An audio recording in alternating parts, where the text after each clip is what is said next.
আদম আলাইহিস সালাম বলছেন যে আমি দেখছি আরশ আযমে লেখা আছে লা ইলাহা ইল্লাল্লাহ মুহাম্মাদুর রাসূলুল্লাহ। আমার বাবা কয় আমি দেখছি আরশ আযমে লেখা আছে, আর এই মৌলবী তো কাগজে লেখা যেত। এই মৌলবী মুখে আল্লাহ উচ্চারণ করতে পারে, মুখে নবীর নাম উচ্চারণ করতে পারে, কাগজে লিখতে পারে না। একটা কথা মনে রাখবেন, যেটা মুখে বলা যায় কাগজে লেখা। তো এই মৌলবী মুখ দিয়ে বলবো, কাগজ আর লিখতো না, কাগজ ছিঁড়ে ফেলাই দিছে। যাই হোক, গেলাম না এদিকে। ইব্রাহিমও আল্লাহ ডাক দিয়ে বলছে, ইব্রাহিম, ও ইব্রাহিম তুমি চলে যাও। কোথায়? এমন একটা জায়গায় যাইবা যেখানে কোনো গাছপালা নাই, যেখানে কি নাই, গাছপালা নাই। নিয়ে গেলেন সন্তানকে, হাজেরাকে নিয়ে গেলেন সেই জায়গায়। ওই জায়গায় যাওয়ার পরে হাজেরাকে ইসমাঈলকে সাথে করে নিয়ে গেলেন। ওই জায়গায় যাওয়ার পর আল্লাহ বলে, ইব্রাহিম সন্তান আর স্ত্রীকে রাখিয়া তুমি আরেক জায়গায় যাও না। ও আল্লাহ, গাছপালা তরুলতা পানি টেনে খাওয়ান কোন কিচ্ছু নাই, কই যেতাম না। আল্লাহর আদেশ মানতে হবে কি হবে না? আপনি যদি আল্লাহর বন্ধু হতে চান, পরীক্ষা দিতে হবে। কি দিতে হবে? খাটের উপরে ঘুমাই ঘুমাই আল্লাহ পাওয়া যেত না। খাটের উপরে ঘুমাই ঘুমাই আল্লাহ পাই নেবেন, সাধনা না করে, সাধন ভোজন না করে, অসম্ভব। ইব্রাহিম ইবনে আদম ঘরে ঘুমাই দিছে বাদশাহী লইয়া, দেখতেছে ছাদের উপরে টপ টপ আওয়াজ হইতেছে। যায়া জিজ্ঞাসা করতেছে, কে? আমি। আপনি কে? আমি ফেরেশতা। সুবহানাল্লাহ বলেন। সরি, কে? আমি খিজির আলাইহিস সালাম। এই যে একটা রাওয়ায়াত আছে, আমি পানিতে।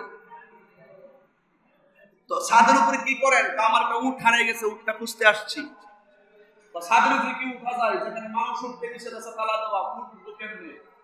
তখন তিনি বলতেছেন, বাদশারে, ছাদের উপরে যদি হারাম খুঁজে পাওয়া না যায়, তাহলে সেগুন কাঠের খাটের মধ্যে ঘুমায় আল্লাহ পাওয়া যাবে না। সাথে সাথে বাদশাহী বাচ্চাকে সাইরা সারা কইরা জঙ্গলে গেছে, তাই তিনি আল্লাহর বলি হয়ে গেছে। সুবহানাল্লাহ বলেন। তো এই জন্য সাধনা ছাড়া, ত্যাগ ছাড়া আপনি সুখ পাবেন না। ভোগের সুখ নাই, ত্যাগই হলো প্রকৃত সুখ। আর যেই সুখের মধ্যে টাকা পয়সার অভাব নাই, এটা সুখ না। যে সুখের মধ্যে আল্লাহ রাসূল আছে, এটা বড় সুখ। কথা বলেন ঠিক না বেটে? এরপরে হযরত ইব্রাহিম আলাইহিস সালাম চলে গেছে। হাজেরা সন্তান নিয়ে পড়ে আছে, পানি নেই। দৌড়ে গেছে সাফা, সাফা থেকে মারওয়া যায়, থেকে পানি নেই। আল্লাহ বলছে, হাজেরা সন্তানের কাছে চলে যাও, তোমার দোয়া কবুল। সুবহানাল্লাহ বলেন। পায়ের কাছে আয়েশা থেকে, পায়ের কাছে আয়েশা থেকে ইসমাঈল আলাইহিস সালাম এইভাবে পা লড়াইতেছে মরুভূমির বালুর মধ্যে। আল্লাহ পাক ইসমাঈলের পায়ের গুড়া দিয়া জমজমের পানি উঠাই দিয়েছে। পৃথিবীতে সব পানি দাঁড়ায় পান করা হারাম, জমজমের পানি দাঁড়ায় পান করা সুন্নাত। হাজারা পানির ডাইনে বাঁধতেছে, বামে বাঁধতেছে, সামনে দিছে, পিছনে দিছে, কিন্তু পানি ছুটতে আছে, ছুটতে আছে। ডাক দিয়ে বলে, এই পানি থাম। যে মাত্র থাম বলছে, পানি থেমে গেছে। রিওয়ায়াতে এসেছে, ওই দিন যদি হাজারা পানির থাম না বলতো, তাহলে সারা পৃথিবীটা আল্লাহ পাক জমজমের পানি দিয়ে বইরা দিত। আল্লাহু আকবার। পরীক্ষা কাকে বলে?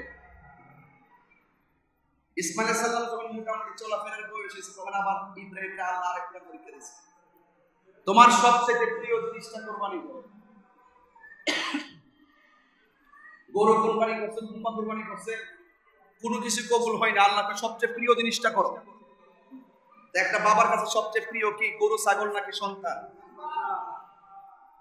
তখন ইব্রাহিম আলাইহিস সালাম বলছে, আমার জীবনকে ভালাই যেটাই কইছো, আমি যারা মায়া করি, তুমি তারা ভালাই কইছো, কি আমার প্রিয়। এখন বাড়িতে এসে বসে, যখন চলাফেরা করে তখন বাড়িতে আসে, ফালাম্মা বালাগা মা'আহু সাইয়া। তখন হাজারের কেমনে বলবে? হাজারের বললে তো হাজারা মানবে না, কারণ হাজারা তো মা। মার কাছে যদি বলা হয় তোমার সন্তানকে আমি জবাই করব, প্রত্যেক মা একটু কষ্ট পাবে। এই জন্য সন্তানটা আগে নীরবে জিজ্ঞাসা, সন্তানের মতামতটা কি? জোরে বলেন সুবহানাল্লাহ। ইব্রাহিম আলাইহিস সালাম তার সন্তানকে ডাক দিয়া বলে, ইয়া ইসমাঈল, ইয়া বুনাইয়া ইন্নী আরা ফিল মানামি আন্নী আযবাহুকা ফানজুর মাযা তারা। ডাক দিয়া বলে, হ্যাঁ আমার বাবা, আমি স্বপ্নে দেখেছি আমি তোমাকে জবাই করেছি, তুমি এই ব্যাপারে তোমার মতামতটা কি আমাকে বলো। আপনারা জবান করে বলুন, আম গাছে কি আম ধরে না জাম ধরে? যেমন বাবা তেমন সন্তান। ছেলে ডাক দিয়া বল, ইয়া আবাতি ফাআল মা তুমার সাতাজিদুনি ইনশাআল্লাহু মিনাস সাবিরিন।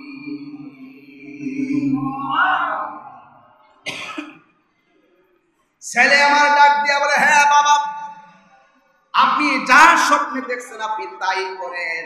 স্বপ্নে যদি দেখেন আপনি আমাকে জবাই করেছেন, আপনি আমাকে জবাই করে দেন। সাতাজিদুনি, যদি আপনি আমাকে অবশ্যই পাবেন, ইনশাআল্লাহু মিনাস সাবিরিন।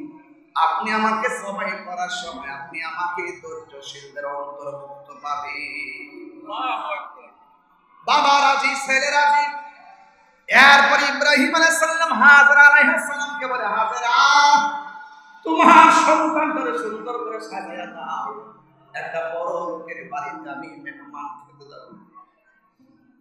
সাজিয়ে গুজিয়ে দেহ মোরে সজনী তোরা, সাজিয়ে গুজিয়ে দেহ মোরে, সাজিয়ে গুজিয়ে দেহ মোরে সজনী তোরা, সাজিয়ে গুজিয়ে দেহ মোরে।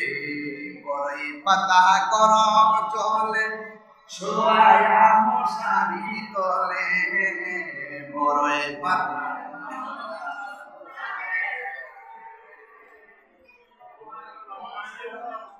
শোয়া মশারি তলে, আতর গোলাপ সুন্দর মেখে দে সজনী তোরা, সাজিয়ে গুজিয়ে দেহ মোরে, সাজিয়ে গুজিয়ে দেহ মোরে সজনী তোরা, দেহ মোরে। জোরে জোরে কি আল্লাহু আকবার বলা যাবে না? আমার যুবক ভাইরা, এবার ইসমাঈল আলাইহিস সালামকে সাথে করে রওনা দিল। রাস্তায় যাওয়ার পরে মিস্টার মালাউইন্না এসে, জোরে কোন নাম কি? মিস্টার মালাউইন্না মানে হলো শয়তান। শয়তান আইসা ডাক দিয়ে, ইসমাঈল তুমি কোথায় যাও? এই আমার বাবার সঙ্গে আমি যাই। শয়তান ডাক দিয়ে বলে, ইসমাঈল তোমার বাবা তো তোমারে জবাই করে ফেলাবে। হাতের মধ্যে পাথর নিয়ে শয়তানের কপালের মধ্যে মারছে। এখনো হাজি শব্দ যখন হজ করতে যায়, সেখানে যায় এখনো পাথর মারা লাগে। এবার ইসমাঈলের সাথে শয়তান হেরে গেল। এবার নিয়ে গেল মিনার প্রান্তরে। ইব্রাহিম আলাইহিস সালাম সন্তানকে নিয়ে গেছি গো। নেওয়ার পরে ডাক দিয়ে, বাবা আমি এখানে এসেছি, আমি আমার স্বপ্ন বাস্তবায়ন করে আল্লাহকে রাজি করতে চাই। সন্তান ডাক নিয়ে বলে, ঠিক আছে বাবা আমি রাজি আছি। জোরে জোরে কি আল্লাহু আকবার। আমার যুবক ভাইরা, এবার ইব্রাহিম রাজি, ইসমাঈল রাজি। ইসমাঈল আলাইহিস সালাম একটা ডাক দিয়ে বলে, বাবা ও বাবা গো, শুনে রাখেন আপনার কাছে আমার একটা কথা আছে। কয় কি? কয় আমি যখন মাটিতে শুয়ে যাব, আপনার একমাত্র সন্তান আমি, আমার চোখের দিকে তাকায় কেমনে আমার জবাই করবে, একটা কাপড় দিয়ে আমার চোখটা বাইদা দেন, তাইলে আপনার মায়া লাগবে না। আমি যদি আমার গলায় যদি আপনি ছুরি চালাবেন, আমার হাত লড়বে পা লড়বে, আপনারা জবাই করতে অসুবিধা হবে। ছুরিটা ছিটকায়া যায় আপনার গায়ের মধ্যে লাগতে পারে। এই জন্য আমার হাত পা গুলো বাইদা দেন। হাত পা বাইদা জমিনের মধ্যে শোয়া দিছি। আসমানটা কাঁপতেছে, জমিন কাঁপতেছে, ফেরেশতারা পর্যন্ত কাঁপতেছে। কি হতে যাচ্ছে? বাবার শরীর নিচে সন্তান জবাই হয়ে যাচ্ছে। ও যুবক, ক্রিটিক্যাল মিনার বাবা,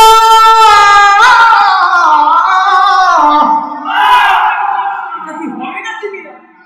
এটা গলার মধ্যে ছুরি চালাইব, ওই মুহূর্তে সন্তানটারে ছোঁয়া দেওয়ার সময় সন্তানটা ডাক দিয়ে বলে, বাবা, ও বাবা গো, আপনার কাছে আমার আরেকটা কথা আছে। ওই কি কথা?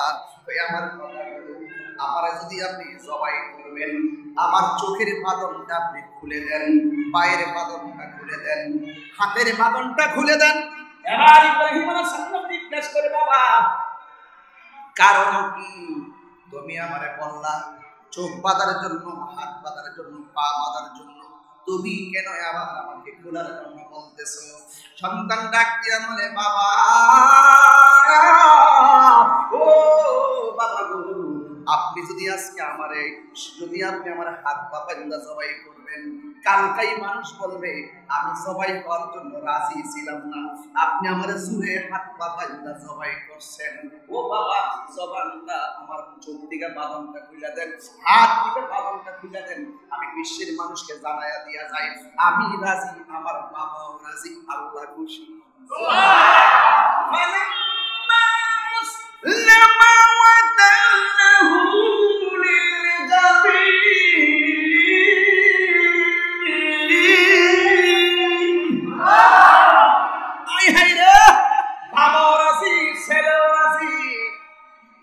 সন্তানটারে কাজ করে শোয়া দিল, গলার মধ্যে ছুরি চালাইবে, গলার মধ্যে ছুরি আর ঢোকে না।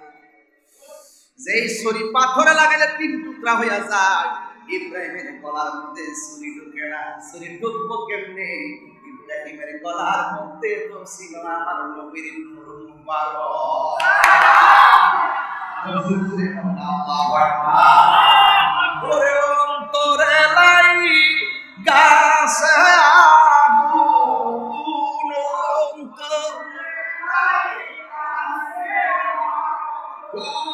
পানি দিলে নিবে না, সালা জোড়ায় না,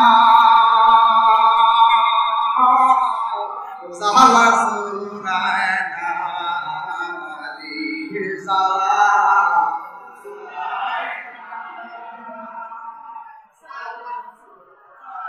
আরে কি মায়া না গায়া মুরে, কি মায়া না গাইলা মুরে, আছে করবানি সাব দিয়া জালা জোড়ায় না।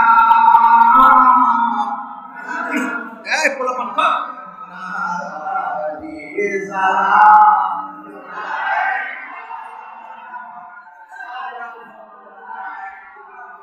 ওরে অন্তরে লাই কাছে আগুন,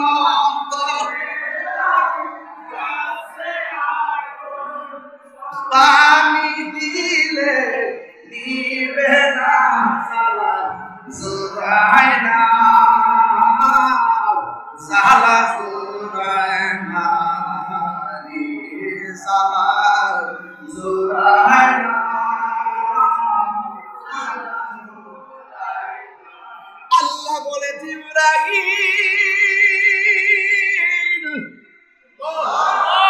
জান্নাতের মধ্যে যা, দুম্বাড়া লইয়া ইব্রাহিমের কাছে যা, যাইয়া গোয়ানা দাইনাহু আইয়া ইব্রাহিমা কদ সাত্তাকা বইনা ইন্নাকা যালিকা নাজিল মুহসিনিন। আমার ইব্রাহিমের কাছে যাইয়া কও, ওয়ানা দাইনাহু, ইব্রাহিমের ডাইকা কও, আইয়া ইব্রাহিমা, হে ইব্রাহিম কদ সাত্তাকা রুইয়া, আমি তোমার স্বপ্ন বাস্তবায়ন করেছি, আমি তোমার স্বপ্ন কবুল করেছি, আমি তোমার স্বপ্ন কবুল করেছি। ইন্নাকা যালিকা নাজিল মুহসিনিন, এইভাবে আমি আমার প্রেমিকদেরকে পরীক্ষা করি। কখনো বলে না তুমন্নাতুম বিশাইইন মিনাল খাউফি ওয়াল জু'i ওয়া নাকসিন মিনাল আমওয়াল ওয়াল আনফুস ওয়াস সামাওয়াত ওয়া নাশিল সাবিরিন আল্লাযীনা ইযা আসাবাতুহুম মুসিবা ক্বালু ইন্না লিল্লাহি ওয়া ইন্না ইলাইহি রাজিউন। ওয়ালাকুম, আমি তোমাদেরকে পরীক্ষা করব, খাউফিন ভয় দিয়া, ওয়াল জু'i ক্ষুধা দিয়া, ওয়া নাকসিন মিনাল আমওয়াল সম্পদ নুকসান দিয়া, ওয়াল আনফুস রোগ দিয়া, বিমার দিয়া পরীক্ষা করব, পরীক্ষা করব, ফল ফলাদি দিয়ে পরীক্ষা করব। ধৈর্য ধারণ করতে পারলেই জান্নাত।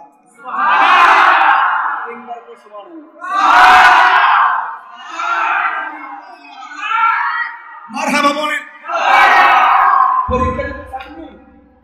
পরীক্ষা দিতে চাননি? আজকে তো তুফান আইছে, পরীক্ষা আসিলনি? আমাকে মারতে বাইতে গেছি গা। ও মালিক, তুমি যা করো মঙ্গলের জন্যই করো। ছিলাম একটা কাদাযুক্ত জমিনে, তুমি নিয়ে আসলে তোমার ঘর মসজিদে। কেন? ওই যে জসিম ভাইরে ফোন দিলাম, ভাই কি অবস্থা, ভাই এত সুন্দর বৃষ্টি, ভাই এদিকে তো বৃষ্টি হবে কি হবে না একটু জানান, না হলে গাড়ি ঘুরাই ফেলবো। 3 মিনিট করে ফোন দেখো, ভাই মাফিন জিকে হোক আপনি আসেন। হাল ছাড়ছে না, হাল ছাড়ে নাই, হাল ছাড়ে নাই। ও আল্লাহ, যত জ্বালাও জ্বলবো, যত পুরাও পুরবো, যত কাটাও কাটবো। জ্বর দাও তুমি, তুফান দাও তুমি রব, জ্বর দাও তুমি রব, ভূমিকম্প দাও তুমি রব, টর্নেডো দাও তুমি রব, গরম দাও তুমি রব, ঠান্ডা দাও তুমি রব, অসুস্থ রাখো তুমি রব, সুস্থ রাখো তুমি রব, শান্তি নিয়ে যাও তুমি রব, তাড়াহুড়া দাও তুমি রব, ভালো তুমি, বাসালেও তুমি, নামাজও তোমার, সবকিছুই তোমার। আল্লাহ আমার বলতে কিছু নাই, সবই তো তোমার। ও আল্লাহ, সবই তো তোমার, সবই তো তোমার, সবই তো তোমার। আল্লাহ তো তুই যখন বললি সব, আমি তো সব, তাই আমি আল্লাহ বলি আমি তো।